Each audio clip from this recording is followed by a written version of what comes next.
شیطانوں کی رکاوٹیں آئیں گی، ماحول کی رکاوٹیں آئیں گی، نظام کی رکاوٹیں آئیں گی، تو ان رکاوٹوں کو عبور کرنا اللہ رب الجلال کی محبت اور اطاعت نہیں ہے کہ یہ ایک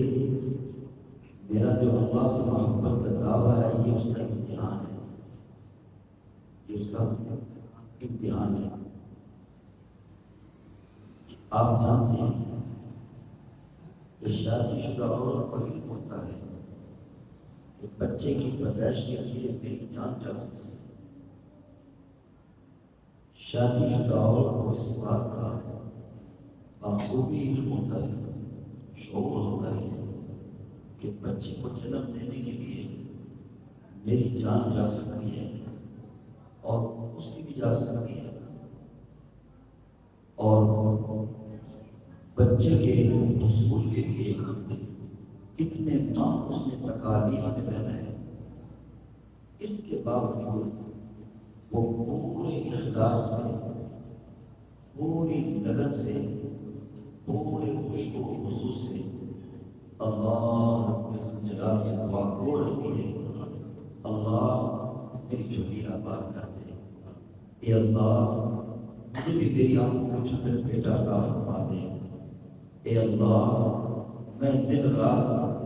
بیٹے کے لیے تیری بارگاہ میں فریادیں کرتی ہوں، قبول فرما لے۔ کیا مطلب ہے؟ اللہ میں اپنے بیٹے کے لیے ہر تکلیف سہنے کے لیے، برداشت کرنے کے لیے تیار ہوں، اگرچہ جان بھی جاتی ہے لیکن تو مجھے بیٹے کی دولت سے، بیٹی کی دولت سے سرفراز فرما دے۔ تو اللہ کی محبت میں، اللہ کی اطاعت میں سب سے زیادہ رکاوٹیں آتی ہیں نفس کی طرف سے اور شیاطین کی طرف سے اور شیطانی ماحول کی طرف سے اور شیطانی افراد کی طرف سے، شیطانی افراد کی طرف سے۔ اللہ کی محبت اور اطاعت سے نفس کی چیخیں نکلتی ہیں، شیاطین ماتم کرتے ہیں، شیطانی نظام جو ہے وہ مفلوج ہو جاتا ہے۔ تو محبت باری تعالیٰ میں، اطاعت باری تعالیٰ میں انسان کو ڈھیلا ڈھالا نہیں ہونا چاہیے، یا سست نہیں ہونا چاہیے، یا اس میں غفلت نہیں کرنی چاہیے۔ یہ وہ مقام اور یہ وہ شرف ہے جس سے مقصد تخلیق میں انسان کامیاب ہوتا ہے۔ اس تکلیف کے پیچھے بڑا مقصد ہے، اس تکلیف کو بڑے بڑے انعامات ہیں۔ اگر آپ عورت اور بچے والی مثال کو سامنے رکھ لیں تو آپ کے حوصلے بلند ہو جائیں گے۔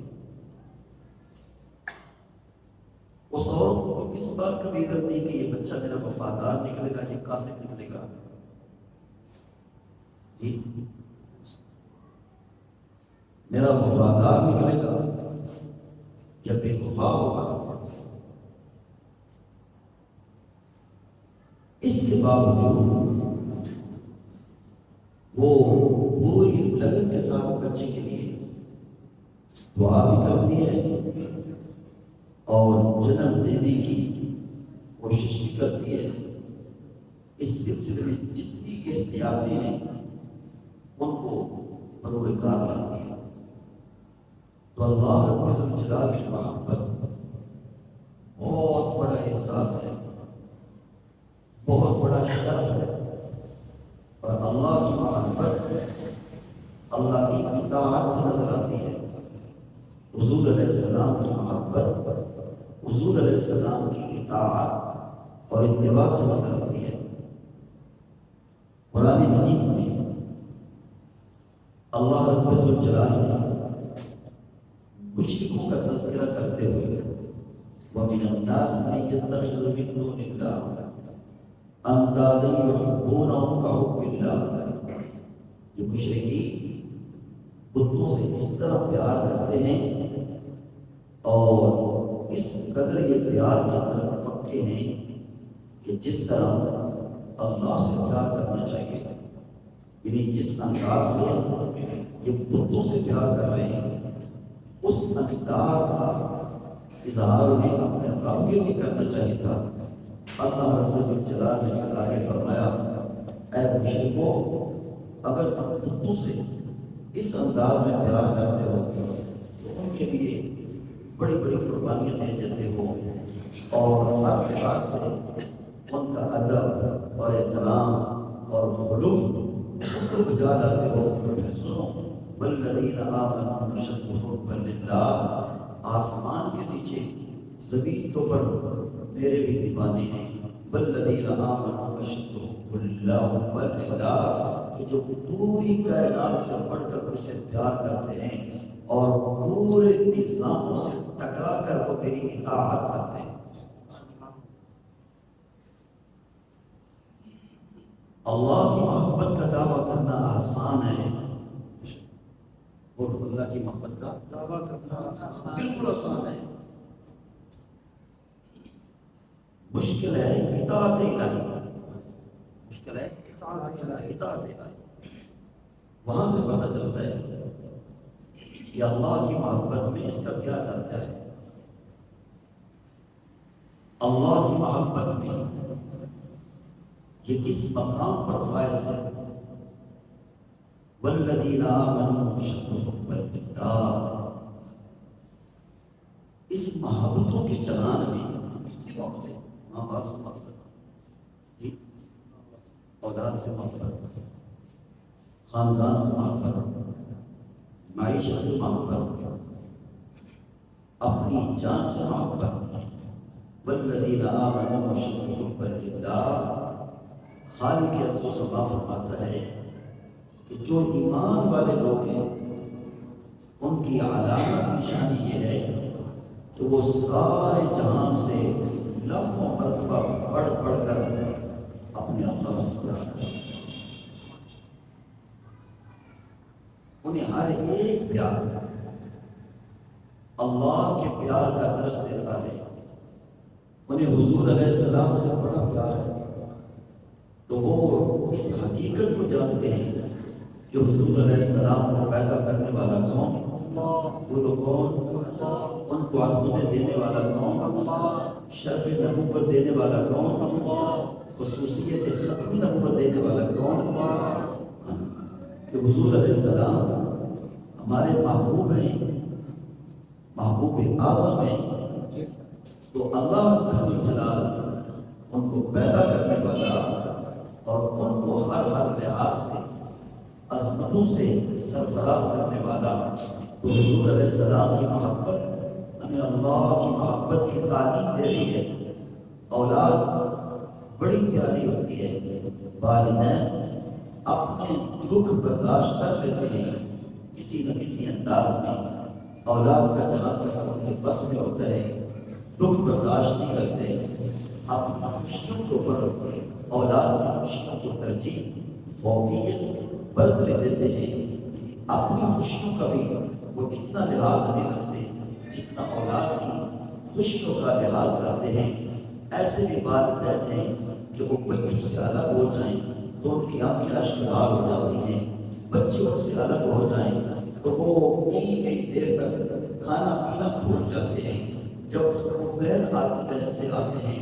جب تک اپنے بچے کو اپنی بیٹی کا چہرہ نہیں دیکھ لیتے ان کو قرار اور سکون اور چین نہیں ملتا۔ جب اولاد اتنی پیاری ہے تو یہ کون سی مشکل بات ہے جو سمجھ میں نہیں آتی، یہ کون سی مشکل بات ہے جو عقل میں نہیں آ رہی کہ جب اولاد پیاری ہے تو پھر یقیناً اولاد بنانے والا اللہ اولاد سے بڑھ کر پیارا ہو، اولاد سے جھوٹی آباد کرنے والا اللہ اولاد سے بڑھ کر پیارا ہو۔ جس طرح اولاد کو آپ تکلیف نہیں پہنچاتے، یعنی کوئی گناہ نہیں کرنا کہ میرے رب کا نظام جو ہے وہ خراب ہو جائے اور فرشتوں کو تکلیف ہو اور اللہ رب الجلال کے جو دشمن ہیں ان کو خوشی ہو، حاضرین سے بکار اللہ نے ہمیں اپنی جان دی ہے،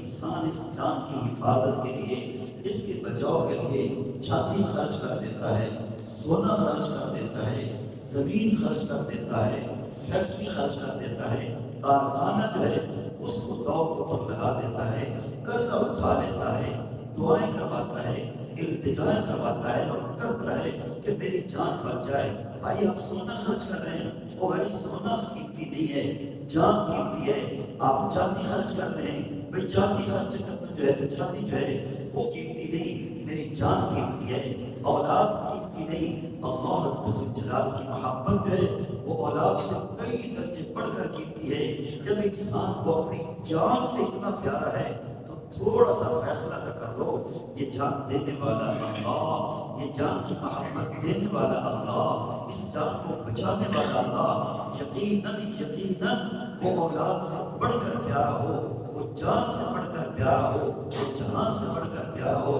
اس کی صرف ایک نشانی ہے کہ اب پیار کی صرف ایک نشانی ہے کہ زندگی کے کسی موڑ پر اولاد کے لیے اللہ کی نافرمانی نہیں کرنی۔ اس کی ایک نشانی ہے زندگی کے کسی موڑ پر اپنے نفس کے لیے، اپنی خوشی کے لیے، اپنی خواہش کے لیے اللہ کی نافرمانی نہیں کرنی۔ اس کی ایک نشانی ہے کہ سارا خاندان اگرچہ قربان کرنا پڑے وہ کر دے، لیکن اللہ کی نافرمانی نہیں